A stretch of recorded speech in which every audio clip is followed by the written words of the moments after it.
And then I noticed in watching the old videos that I just put up today, the last two anyway, that I didn't touch on the joy part. I touched on the cost because of God going from a sinless place to a sinful place that's going to cause him to suffer, cause God to suffer. But I didn't really talk much about the joy that God gets from creation. Now, when I said God doesn't benefit, I meant it. God doesn't benefit at all, at any time, ultimately. But with Saudade, there is 2/3 sadness and 1/3 gladness. There is 1/3 of this process is joyous to God. And what does God rejoice at? Obviously, in us getting closer to God, because that's the perfection. That's the absolute limit of perfection. The closer that we get to that, logically, rationally, that makes sense. The closer that we get to that, the more that he rejoices. The problem with it, if there is a problem, is we don't ever get there.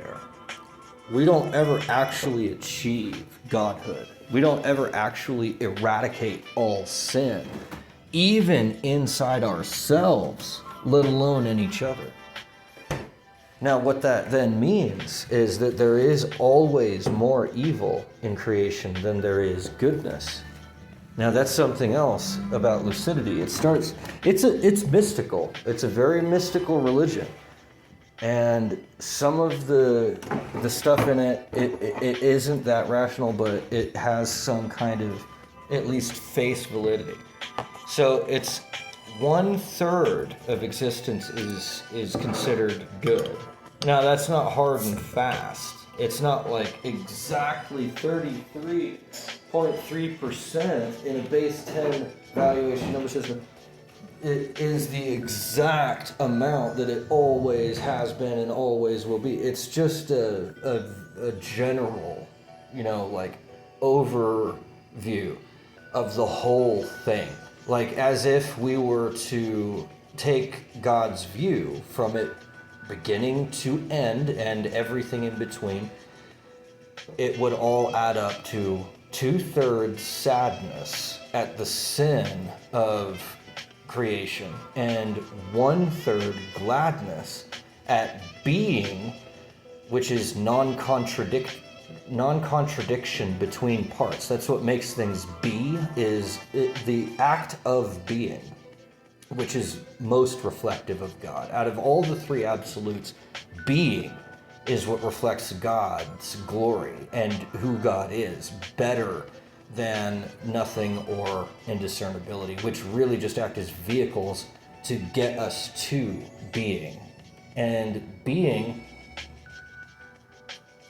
is non-contradiction between parts, and it's the actualization of something as the convergence of possibilities into one unit. So if it's possible from this object's perspective to be in that location, and it's possible from that object's location for it to be, and all of that stuff, all of it as one total system arrangement, there's a convergence of possibilities. And we see this in quantum mechanics with the superpositioning effect, where I believe it was Dyson that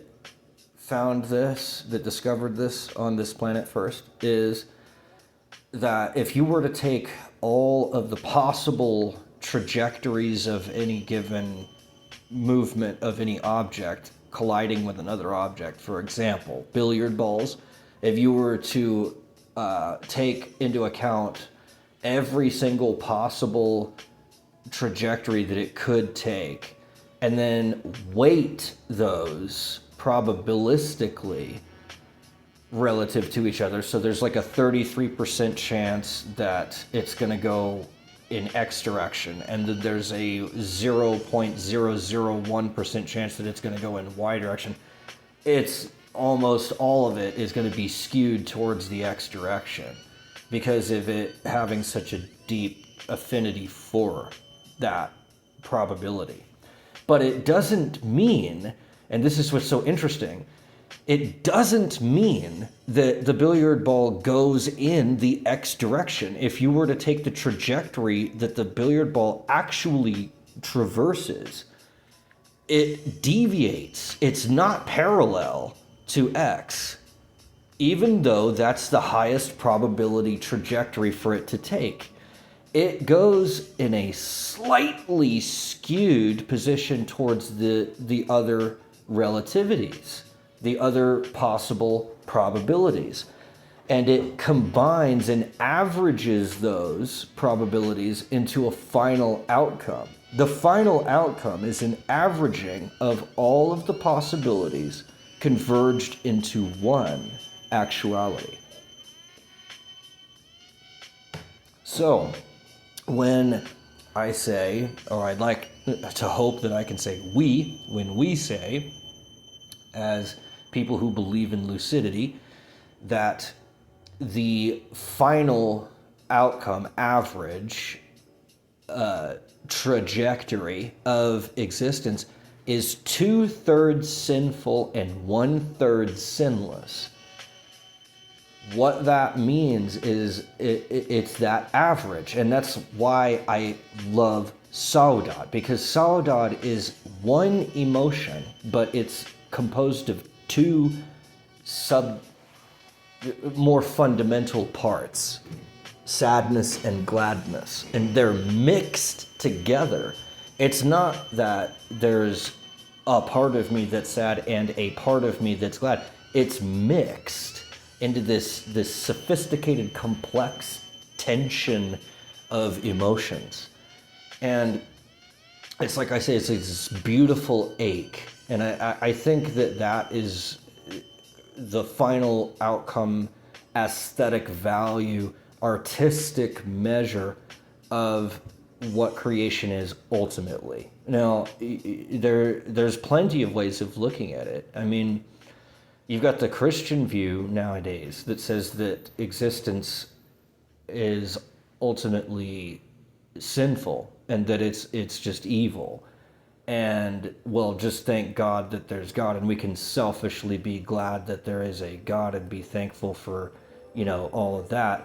But seeing as how God just forces everything to happen the way that it happens, and we don't have any choices at all in anything, and and if we do make any choices at all, then the only choice is to simply give up our choices so that we don't choose anything anymore. We just let God choose for us in every way all the time, serving God's will by not having our own will. Well, then the ultimate painting of the picture of what creation is that it sucks, and that it's evil, and that it's all just dark shit, that it's a sewage pile of festering filth. And the only reason that it's here is because of God's sick sense of humor. Or some transcendental fucking thing. It's like, why? Why then? If creation is a festering pile of filth, then why did God ever create it to begin with? It doesn't say. Christianity doesn't tell us anything about why. Well, because God loves us. Well, that doesn't make any goddamn sense.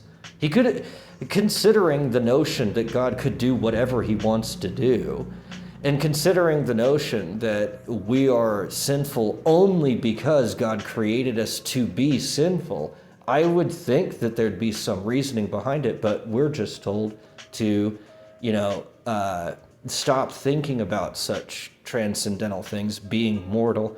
We have to simply acquiesce and just stop asking any questions at all, and just be in a state of thankful awe that God forces everything into being the way that it is.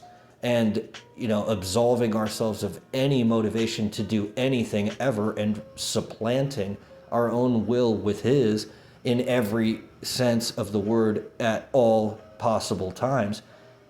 I don't like that view. It just seems arbitrary to me. It's like, why then would God have bothered? Why didn't God make it better or worse? Why did God choose to do it this way? Oh, we don't know and we just don't ask. I don't like that answer that, well, we just don't know and we just don't ask. We just obey whatever says that it's God, because we can't tell that either. How do we know that Moses was actually giving God's real commandments and not his own? We don't.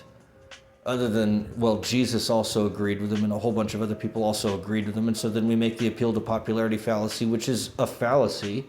And it's quickly being supplanted by either Muslim or Jewish views, or just atheism, or some kind of a humanism that's quickly taking its toll on that Christian view. So there's lots of ways of looking at it, but I just think that the ultimate painting of creation, yes, it is sad.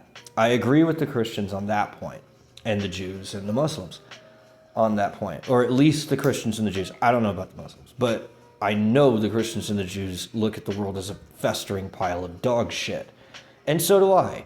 But I add into that the recognition that God is part of everything here. And that what God has done is that individually we'll always get more perfect. We'll always have more improvement that we can do. So I look at it both ways. I can see the pessimistic half emptiness of the glass, but I also see that it's half full. It is the case that the world is full of sin, but it's also the case that God is with us always. So I don't have the festering pile of dog shit view that a fundamentalist dogmatist would. And if you think that I'm just making that up, Jesus himself says that you should hate the world, and anyone who loves the world dies in it. And he's absolutely right about that. And so because what is the world? What is creation?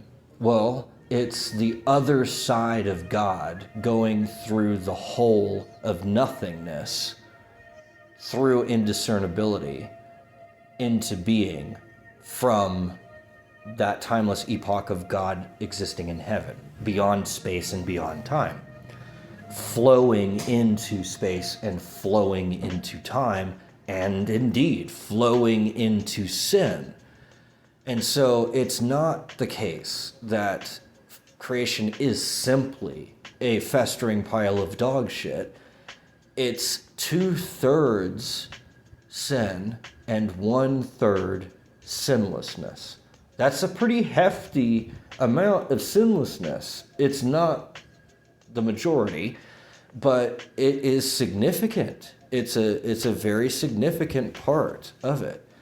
Now, I'm measuring that based off of absolute values, because you've got nothing, which is obviously sinful, because it's not interactive. It's not sustainably interactive. Anything that interacts with nothing is destroyed by nothing, because nothing is absolutely intolerant.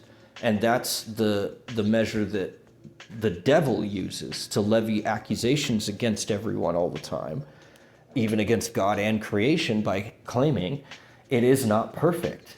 It's not perfect. Everything about it sucks, because ultimately it's imperfect. And not only is it imperfect, it will always be imperfect. And not only will it always be imperfect, it will always cause suffering for a perfect being. How the fuck can you make this measurement make sense, says the devil. The devil says that creation is a crime because it hurts a perfect being in order to benefit an imperfect being. And this goes throughout the Bible as this proud thing. I will not bow to God's creation. I will not bow to humanity. They are beneath God, as are we all, which is missing. No one seems to want to, say that. And the reason is because, again, Satan holds God into contempt because God suffers for our sins. Why should God have to suffer for our sins? We should have to suffer for our own sins, says the devil. And so, it puts every being unto itself. It uses its genius. It uses God as the referent in some way because it says God was the reference frame and the referent, the background and the foreground, the inhabitant and the environment. And if the inhabitant cannot survive itself, then it shouldn't survive the environment. And if it can't survive the environment, then it shouldn't survive itself. And so that satanic view is ironically very close to a way of measuring who God is. But the problem with it is, first of all, none of us are God, so you can't use the measurement that God survives as the measurement for the rest of us, because it's comparing apples to oranges. And secondly, the reason that God chose to do this is God's own. If God chooses to do it, that's up to God, not us, to judge. If God decided that that's what he wanted to do, regardless of how it looks to me or you or anyone else here, it's God's choice. That's just what God chose to do. Same as if you made a choice. I can't judge you for it because I don't know why you made that choice. I can speculate and I can, worry and wonder, but I can't really judge you because I don't know. I can't calculate exactly why you did what you did. It's just something that happened that you chose to do. So your view about why you chose to do something is going to be completely different as to my view of why you chose to do something is going to be completely different than God's view of why you chose to do something. So there's not really a way of us trying to judge God or any other subject for what they choose to do. And that's why I hold choice as sacred. And you see how all of that fits together. It's God's choice to suffer for our sins is respected because it's God's choice to make. If God chooses to do that and he has the power to do that, then that's his choice to make. In the same way that if a cancer patient told me they'd rather take euthanasia and die painlessly than to just sustain the death sentence that nature gave them, then I would have to acquiesce to that and say, well, that's your choice. I don't have any way of saying that's the wrong choice for you. It's your choice. Whatever choice you make is the right choice that you make for you. As long as you aren't making a choice for someone else, then I can't really judge you for it. Whatever the choice it is, if you're making the choice for yourself, I can only ever, appreciate that or try to at least tolerate that. That's all I can do. And so it's difficult. And you think about this. You think like, well, it's so simple. It's so easy. You just accept it because it's God. If you really think about what the ramifications of it are, picture the worst thing that you've ever experienced in your life and picture that stretched out over your entire life. And picture that multiplied, compounding on top of itself every moment of every day for the rest of your life. And then you'll have a speck of an iota of a quark of an idea of what God has to go through all the fucking time, every fucking time. With, like I said, nothing to look forward to. There is no heaven for God. I mean, yeah, God exists in heaven already. And then, like I said, flows through and flows into creation. And the part of him that flows into creation, there's no heaven there. That's hell. Creation is hell for God. That's the thing about lucidity. And people may not like that idea. It's true. God is perfect. We are imperfect. God is our heaven. We are God's hell. It just is that way. And you could be like, well, but God loves us and rejoices and all that stuff. Yeah, that's true. He does, but he also suffers. And unfortunately, I personally believe that the suffering, at least on creation's account, is far greater than his joy. It's simply because of the fact that we're so far away from God. The only goodness that God could ever experience would be from God. God is goodness. And that's why Christians always say that they want less of themselves and more of God. It's for that reason. It's because God is the source of all goodness. If there's more of God, then there's more goodness. And that means less suffering for God. So we aspire, like the Christians, to be better than we are currently. We hope to be better tomorrow than we are today. We hope that we're more selfless, that there's less selfishness of us, that we don't use ourselves as a referent, but rather to use God as a referent. Because God was the referent and the reference frame. Both the camera and the thing that the camera is pointed at. So, while the devil has his due, while that argument of why the cost is too high is valid, there's then also the 1/3 of the fact that God did choose to do that. So there must have been some reason for it. And I think that it's because God had the choice to be a hero. God had the choice to be a martyr. God had the choice to do something more than to just be God. And while that could be stated as some kind of a need, it isn't. God didn't need to be a hero. It wasn't that it got to him and he was just like, oh, well, I've got to go do this heroic thing and sacrifice myself for the greater good, because if I don't, then I'm selfish and I'll feel bad about myself. No, God wouldn't feel bad about himself. God doesn't have guilt. God doesn't have shame. God doesn't have any sin. So there is no reason for God to ever judge God's self, even if God never chose to create us to begin with. And that's what's so interesting about my religion, and I see this in Christianity also, trying to poke through, but not quite fully developed, is the idea of this mature idea that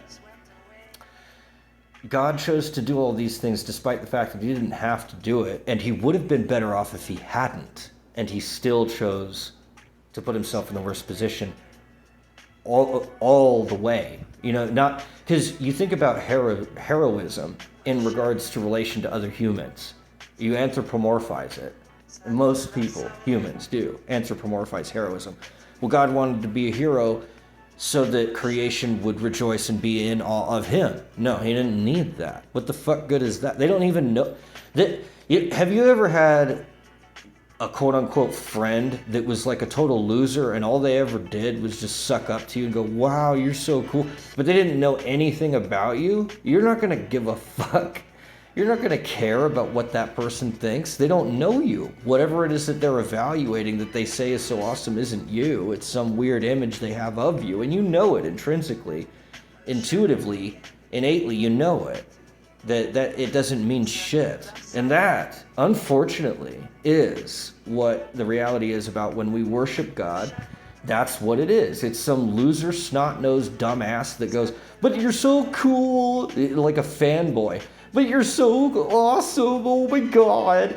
And they put you up on this pedestal, but you're not even that person. You're like a real person, and they are worshiping this like image thing that was created out of PR and paparazzi imagery. And it's not you, it's this thing, it's this reputative image, but it has nothing to do with you as a person. And they think that that's all you are. It's like, you could pick anybody, like Jennifer Aniston. Yeah, maybe Jennifer Aniston is a serial killing Nazi freakazoid, but we don't know that because she's always presented herself as being classy and wholesome and good. and all the stuff that she presents herself to be. And so, people will worship that image and go, yeah, cool, Jennifer Aniston, yay, classy, great. But maybe she's evil. Maybe she's a sick freak. Maybe she likes to lick her own toenails and eat the grit under her toenails and swallow it. Maybe she's a weirdo. Maybe she likes to take moldy bread and stuff it in her dog's face. Who knows? No one knows. But we don't think that that's who she is. We think that she's who she presents herself to be. And so then we worship this image that she's presenting us with, and we say that's who she is. And we say, yeah, great, cool. How classy, how inspiring. And so then we do that without ever meeting who she is. We don't know who she is. We've never been in her presence. We don't even know if her real name is Jennifer Aniston. Maybe it's her stage name. It could be someone else. She could have someone else's name. I don't know. Maybe she was born in Kenya. I don't fucking know. I don't know. But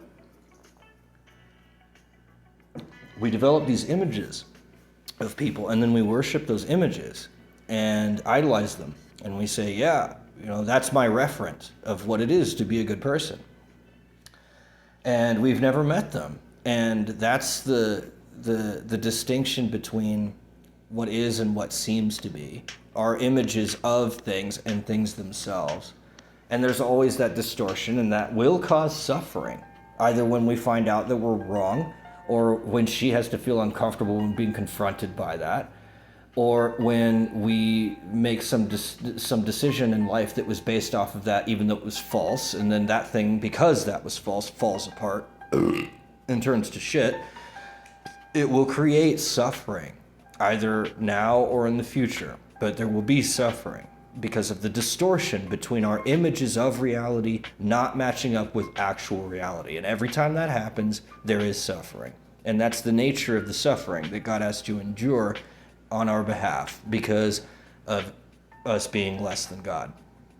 Now, where we're going is, while lucidity holds that creation ultimately has the static value of 1/3 sinlessness and 2/3 sinfulness, it does also recognize the difference specifically in our personal lives not always being that exact amount. It does change and fluctuate locally.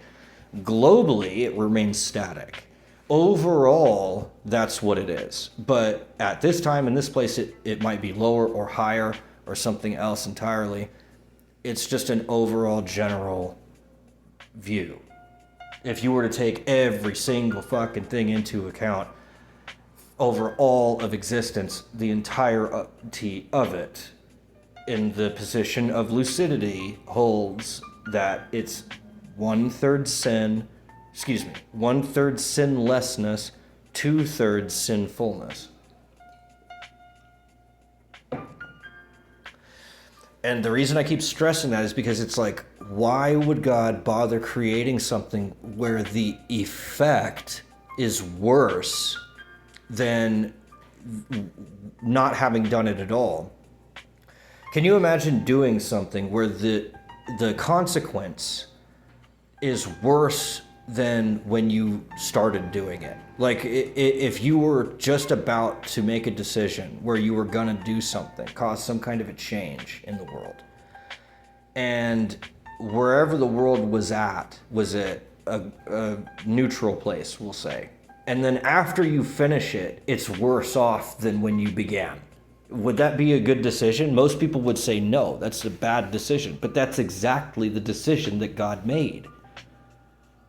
Everything is worse off than it was before God started, except for the fact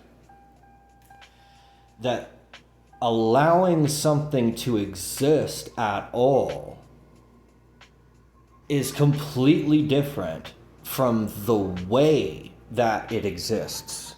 So it might exist in a fucked up way, but at least it got the chance to exist.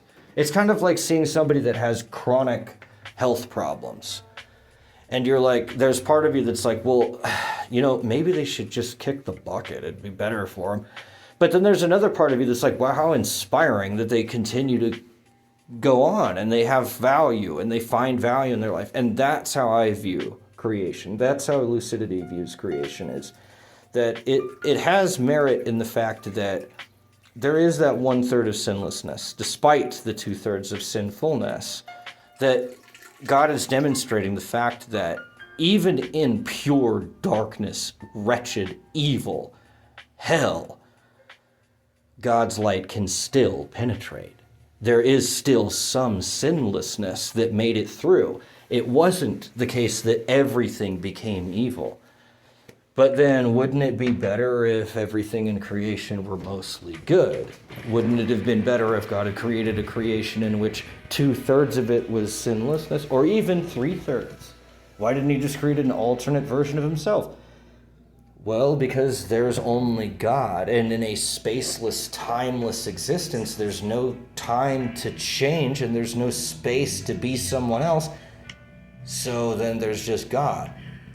Now, why is there spacelessness and timelessness? Well, because there has to be a creation or cause of space and time, and it can't be space and time itself creating themselves.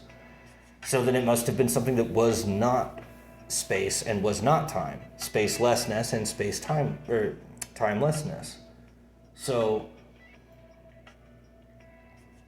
given that that's the case, there has to be a translation from where God was to where creation is. And then you could be like, well, what's the ultimate result for God after having created creation? He just suffers a whole bunch. What's the point? The point is for us, not God. God doesn't benefit. God is doing this truly altruistically. God isn't doing this at the face of being altruistic so that he can secretly garner all of our worship on the backside and then benefit from it that way. God's doing it without any benefit at all. He's not even being acknowledged for what he's doing, and he just does it anyway.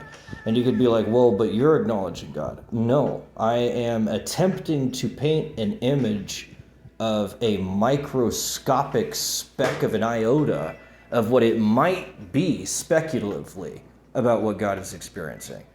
It is not possible to acknowledge what God is experiencing because it's beyond our ability to discern, because it requires a transcendence from space and time and sin into a spaceless, timeless, sinless place, which we can't, right off the bat, we can't, being spatial, temporal, sinful people, comprehend.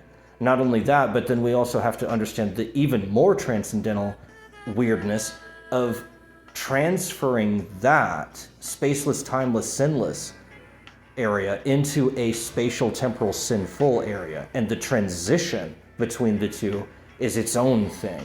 And that's what I call indiscernibility.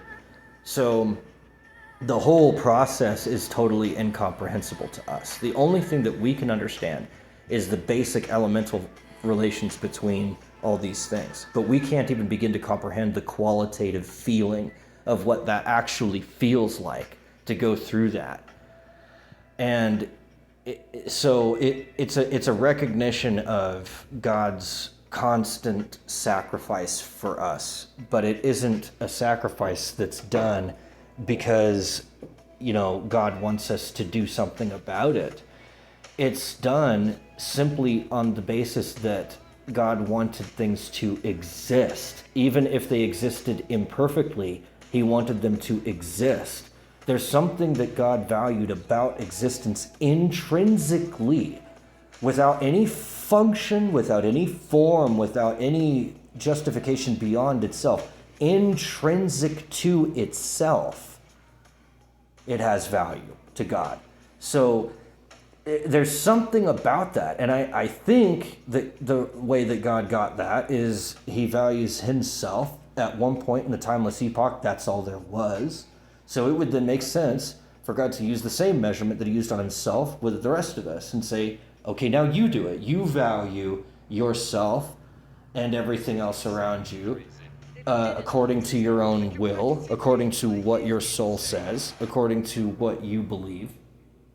And you see how long you can survive in the environment. And, if you could survive indefinitely, like I did, then great. If you can't survive, then there's something wrong with you, and you'll have to change that, because it can't be the environment's fault, because you create your environment. If you're an active changer of the world, if you're with God, if you're doing what God does, because God changed things. He didn't just sit around. He changed things.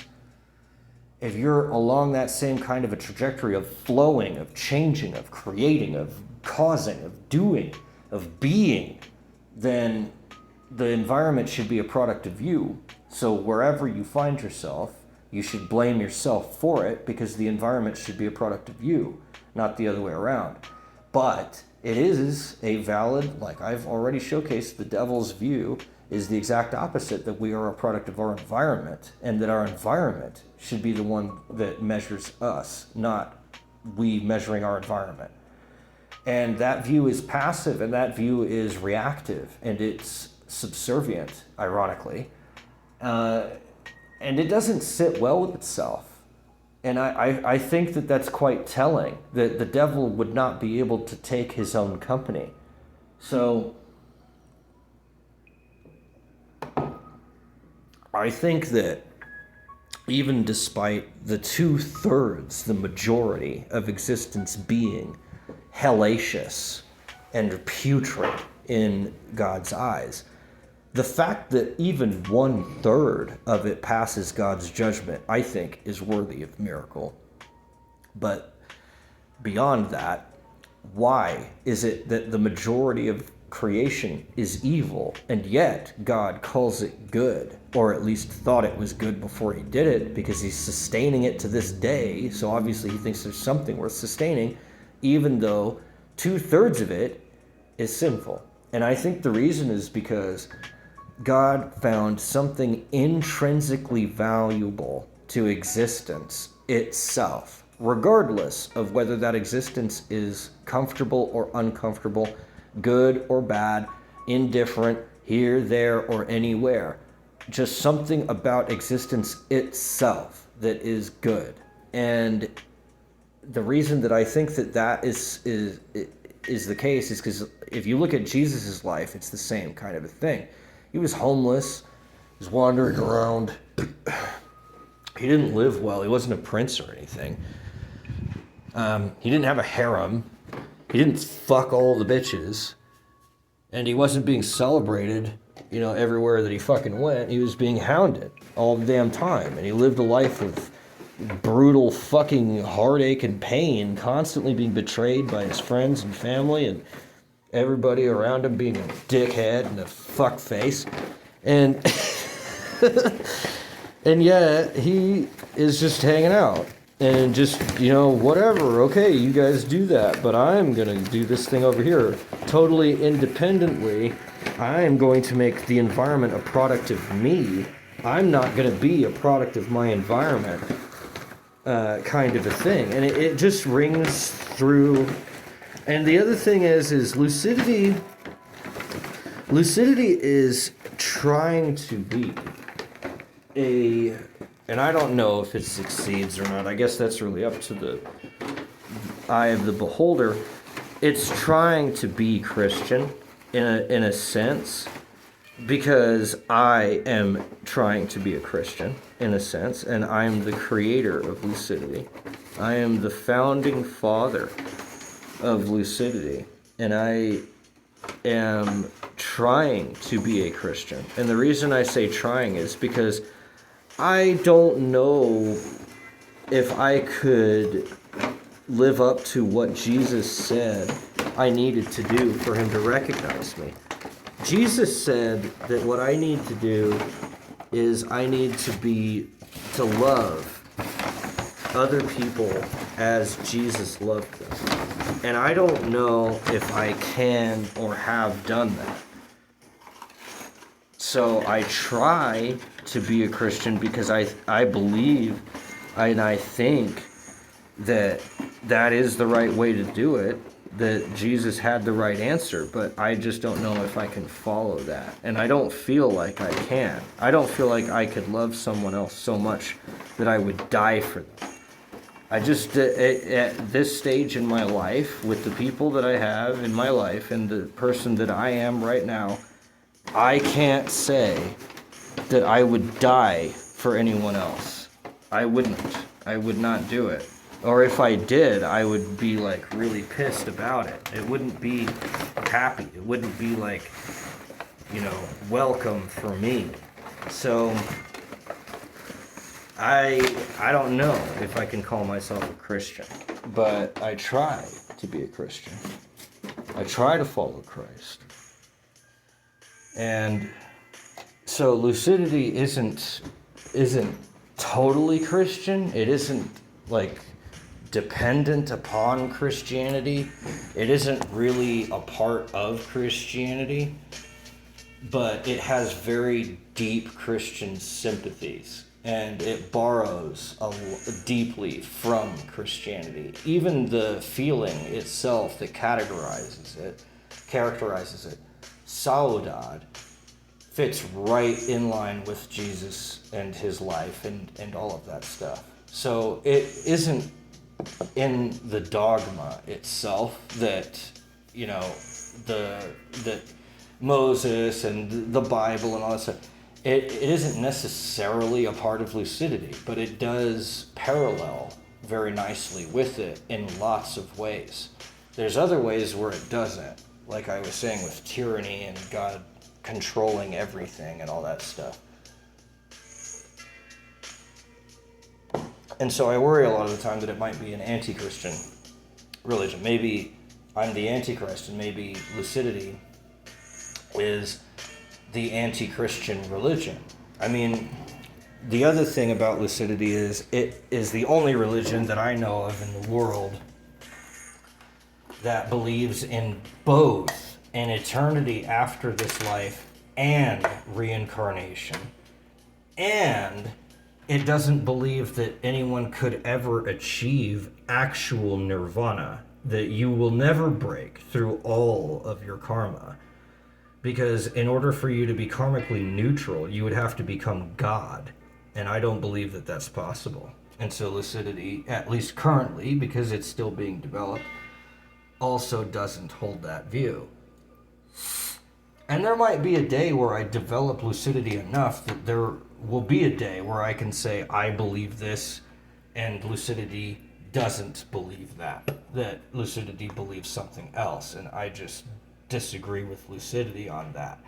I would love that, because at that point lucidity would have become a fully integrated system and totally consistent, whereas I would not be. And so I would be in error, I would hope.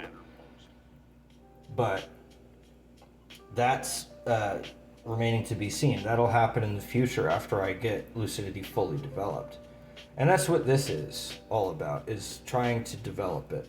So I, during this conversation, have developed the idea that God was the referent and the reference frame. I didn't have that view before, but now I do. The rest of it I have held for quite a long time. That there's an axiom of choice, and that we choose to be where we are. And that existence is mostly sad, and that it's a choice that God made in order to make reality exist anyway, because of something. In other words, what I'm saying is that there must be some intrinsic value to existence that off balances the sin that it produces as an effect. So while the effect of creation might be 2/3 sin and 1/3 sinlessness, it is also the case that there's some value in existence itself also, which would then override some of the sin in the effect of creation. And so then maybe causally, it's closer to 3/3 sinlessness. And I try to believe, the other thing is saudade is how we get closer to God in understanding God's suffering as God suffers, as the part of God that flows through the nothing on the other side into creation and undergoes the suffering. Because it's not all of God, not all of God goes through the whole of nothing. It's like I had said about the ocean and the whirlpool. The entire ocean never gets fully drained. So it isn't the case that all of God suffers. It's just a finite amount. And it's a finite amount in ratio to an infinite being. And so with creation always being finite, even though it's directed toward infinity, there are some infinities that are smaller than others. We know this because of Cantor's paradox.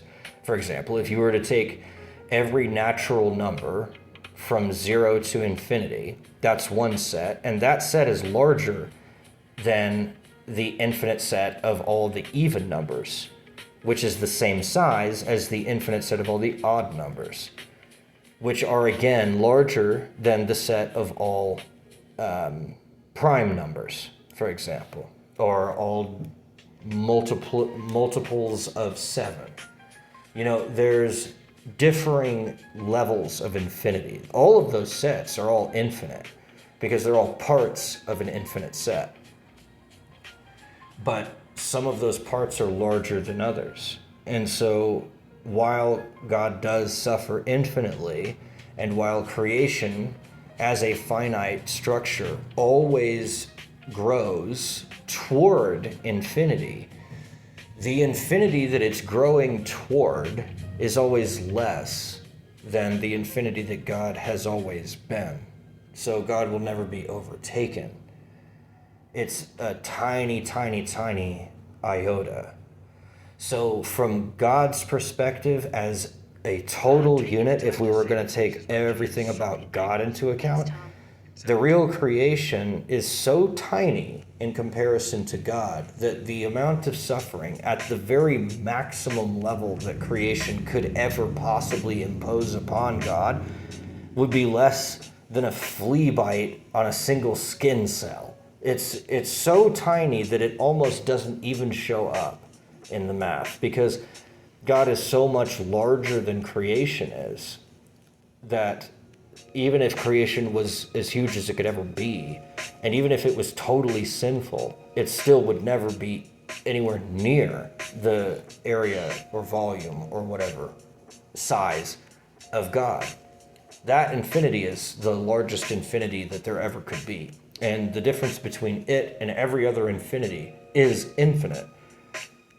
So it's just a way of that you look at it. So the effect, again, of creation, just inside of creation itself, is 1/3 sinlessness and 2/3 sin on the side of creation. On the other side, where we're just viewing God, it's basically nothing. It's almost nothing. So God suffers almost nothing in ratio to the part of God that doesn't suffer. It's 99.9999% of God doesn't suffer. Only the tiniest of fractions of God suffers. But of that part that does suffer, not even that suffering is total. It's not 3/3 sin. It's 1/3 sinlessness. So even that suffering isn't total. So it just depends on how you look at it. The numbers don't change. It's always the same numbers. But if you change your reference frame and you change your reference, then the contextual value of those numbers changes.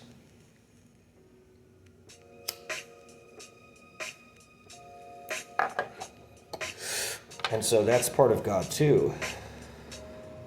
It's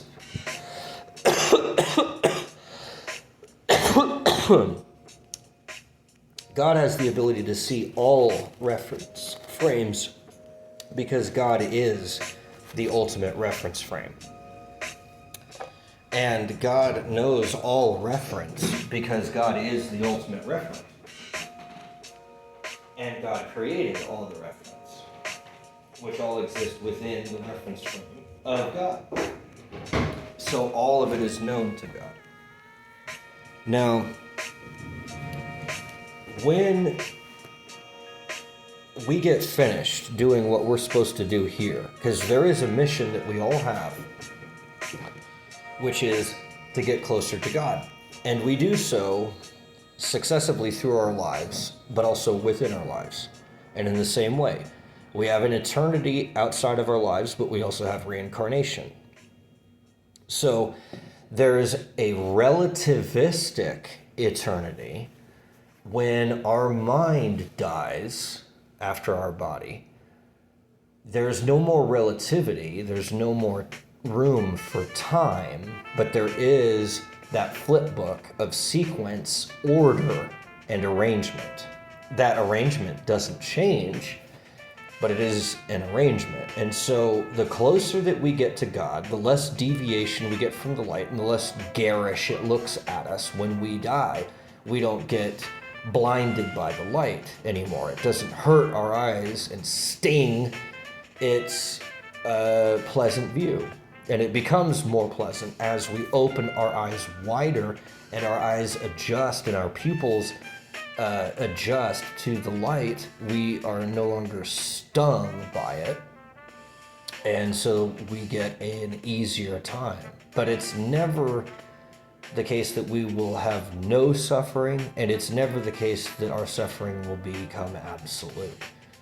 Not even God has absolute suffering or absolute bliss anymore. God did have absolute bliss and still does have almost absolute bliss, but there's still that tiny little fraction of him that is suffering. And like I said, that's why the math on that, where I say the effect of creation upon creation is 2/3 sin and 1/3 sinlessness. It doesn't take into account what God feels, because that's just perfect bliss, or near perfect. Now that creation exists, there's a slight annoyance, but other than that slight, mild irritation, there's nothing else. So again, I mean, it depends on how you want to look at it. The religion is somber because it focuses on creation and doesn't really think about God in heaven. It's a religion for the earth, and it thinks about the earth, and it measures the earth. But because its referent is creation, the referent of lucidity is creation, not God. So if we were to switch that, then yes, there could be a referent that is towards God, where the iconic emotion that one would feel when contemplating creation would no longer be Saudade, and it would be considered nearly perfect and be just relativistically the best thing that we could ever comprehend ever having, and just be in a constant state of ecstatic bliss about everything all the time. That's within the dogmatic limits of lucidity, sure, but the focus of the religion, at least so far, has not been that. It has not been the experience that God has as being in near perfect bliss almost all the time. It's been about what creation has done to itself, which is Saudade. It's 2/3 sin and 1/3 sinlessness. So how should we look at things, and what should we look at? That's another thing about religions. You know, like Christianity focuses most of its attention on what is not earthly, what is, supernatural. Whereas at least from my very little amount that I've looked into it, Islam, you got your iPhone and you got your Islam.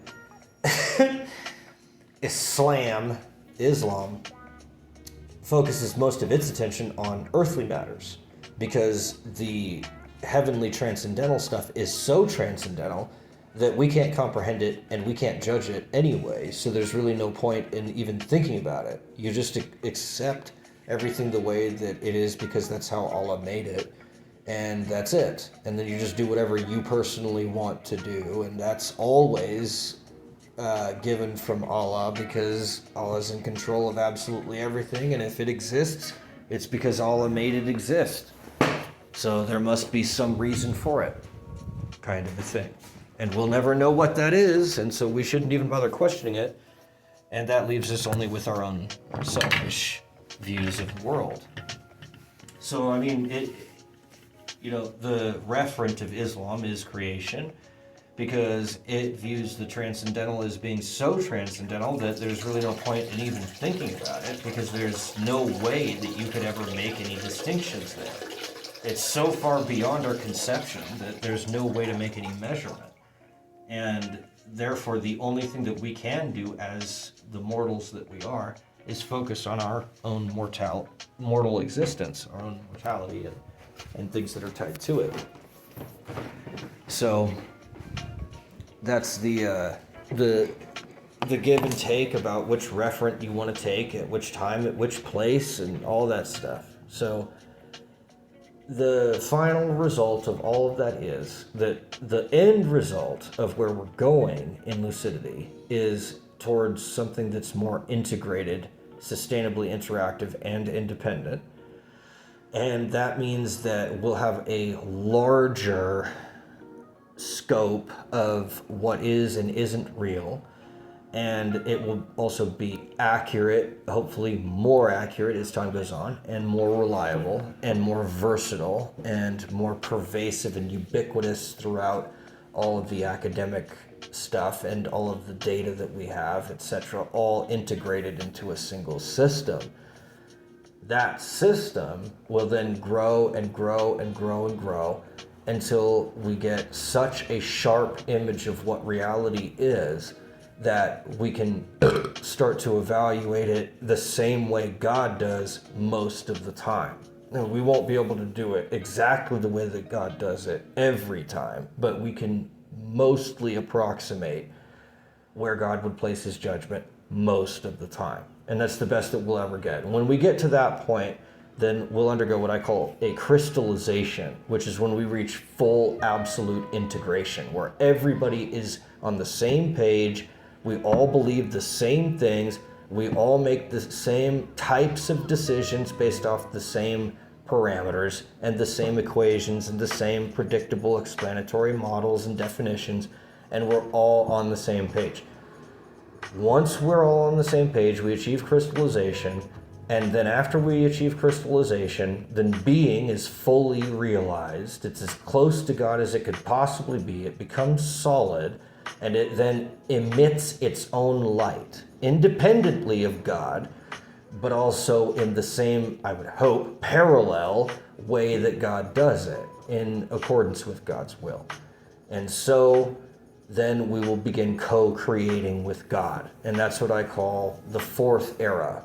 So I measure things in terms of eras. There's the first era, it's the most primitive, is murder. It's defined by murder. Do we kill the unknown? Destroy the unknown? Because it's too risky for it to be tolerated, or not. If we choose not, then we proceed to the second era, and that's defined by sex, or at the very least through seduction. So do we end up being addicted to sex? And instead of wanting to kill the unknown, do we want to fuck the unknown? And have it, intimately change us, and we change it. Is that going to happen? Because in the first era, it's about, are you going to destroy the unknown, or is it going to destroy you? Or are you going to do something else that we don't even know what it is yet? And so then if it's that third option where you tolerate that other thing without destroying it, and for some reason it also tolerates you and doesn't destroy you, then the next thing is to get excited about it and be like, curious and be like, well, it's not a threat. So what is it? And who is this? And what are they about? And the ultimate problem with that could be that if you find out who that person is or what that thing is, that it could permanently change everything in your life. And you might have your own ego destroyed, your worldview destroyed, your control, or at the very least, your ability to make your own decisions, your independence could be destroyed. And so then now you're a slave to this thing or this other person, this unknown, that didn't kill you, but it absorbed you. And that could be a problem. Now, if it doesn't absorb you and you don't try to absorb it, then you end up with the third era is sickness. And that's when you have to take into account that not only your view, but its view are both erroneous. And there's something wrong, and you will never know what it is. And no matter what paradigm that you choose, and no matter what object you fixate upon, it will always be some problem. There's nothing perfect under the sun. The recognition of imperfection as necessary to existence, and it will never, ever get completely solved. And that's the problem of evil. It's the philosophical problem of evil. And that leads to sickness, and it leads to existential absurdity and horror and chaos and all kinds of things. Luciferianism, hedonism, nihilism, postmodernism, and all sorts of other horrific philosophical, I guess you'd call them anti-philosophies, which are exclude things, but don't really include anything. They just exclude things. They're against things, but they're not really for anything. So that leads to sickness. Now, if you don't harbor that problem of developing some anti-system that's against things but not for anything, or defines what things are not but never defines what they are, some existentially polemic view of everything, if you get past that, then you get to co-create with God in the fourth era. And that's when you see everything the right way, you have the right judgment, your judgment is right in line with God's. It's the same as if God had done it himself. The only difference is that you may have your own personal little flavor or spin on it, your own style, your own genre, but it's acceptable work. It's, good enough that it would pass a measurement. And so when we get to that point, when we get into the fourth era, that's after we've crystallized, and what happens is a new limit emerges, which is indiscernible, that fuzzy thing, because everything that's crystalline is already fully integrated, it's already fully defined, fully explained, fully predicted. There is full saturation of information about this thing. You can't get any more information than already is there. Given theoretical limits, not physical, not operating system limits, actual theoretical deductive logic limits. And there are those limits, and when those limits get reached, then the only thing that you can do at that point is either find another point that is also fully integrated and try to bridge the gap between them. Or you can allow it to be destroyed and shatter the whole thing by disproving it with something and then not filling that vacuum with anything else. Or you could cause a schism where two parts of the thing try to center upon two completely different things. And while both of them agree about all the stuff that they agree about, the reasons for their agreement are coming from two totally different perspectives because their core referent or center axiom is different. So they may come to the same conclusions about almost everything that's currently known, but then they'll differ on something in the future, because the way that they're coming at it is different. It's coming at it from a different angle.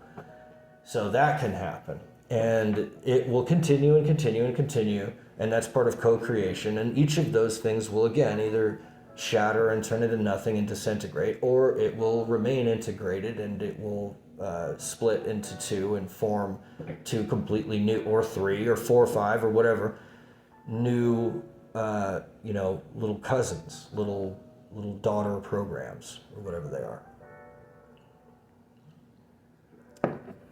And those go on and on and on and on and on.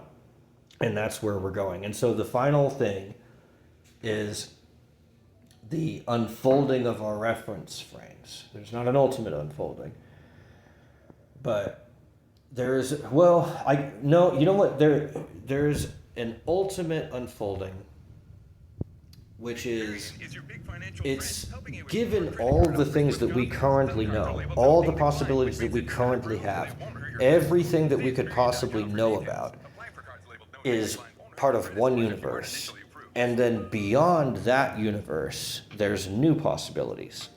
So after all possibilities have been mapped out for any particular area, it's considered fully integrated. That's a fully integrated system.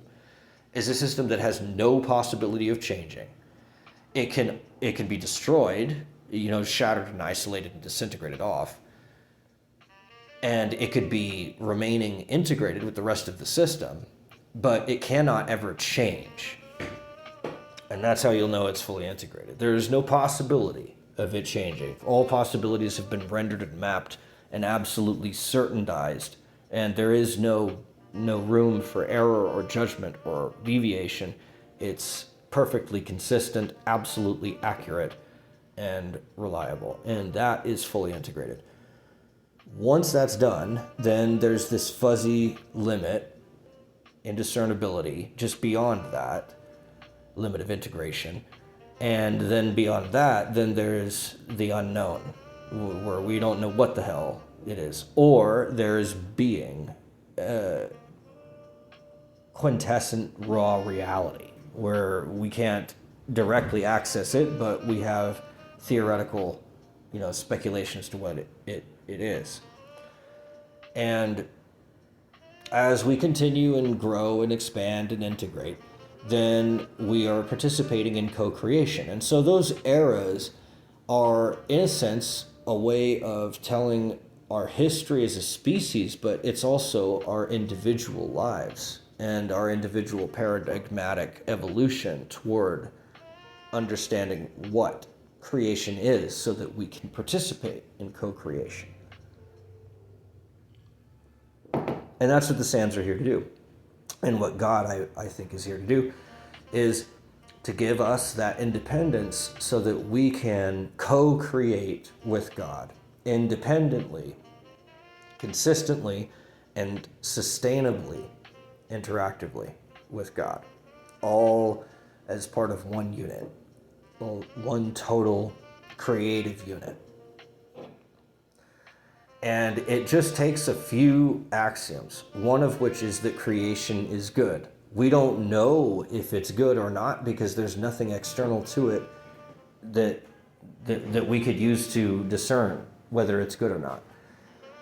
So we just assume that it is. If we assume that it is good, then we get all the rest of it for free, just from deriving it from that. But we have to assume that everything is good, ultimately. That there's a, optimism, ubiquitous optimism. And once we have that, then we have everything that we need in order to experience co-creation, the ultimate unfolding of all reference frames as we approach God in the totality of information resolution and the eradication of all noise.